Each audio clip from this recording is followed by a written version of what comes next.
रोशनी film प्रस्तुत करते हैं।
चढ़ली जवानिया में हो तब गजान गे, हो तब गजान छौड़ी हो तब गजान गे।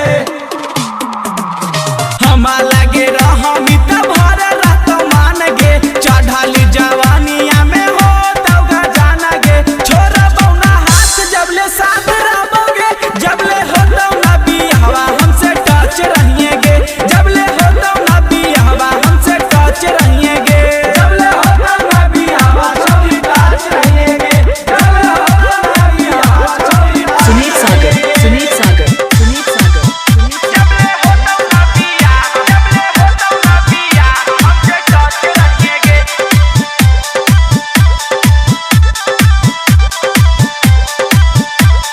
राइटर सिलेंडर रोशन हालो तोरी यार गे, हालो तोरी यार छौरी हालो तोरी यार गे।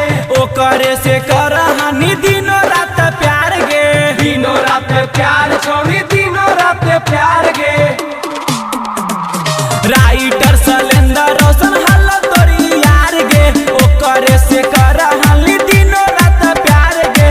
बोली है ना झूठ बतिया सच कहेंगे, जबले हो तो नबी हवा हमसे टच रहिएगे, जबले हो तो नबी हवा हमसे टच रहिएगे।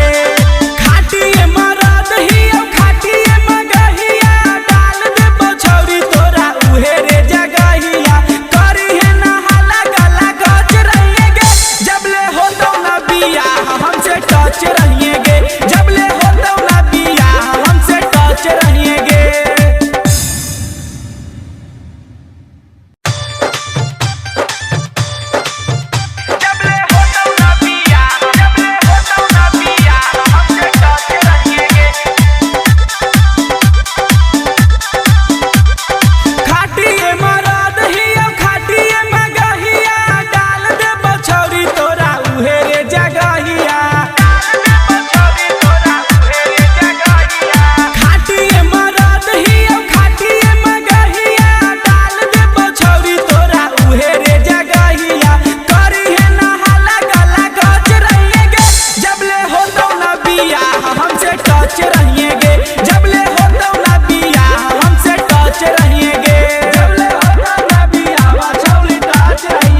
प्यार छोड़ी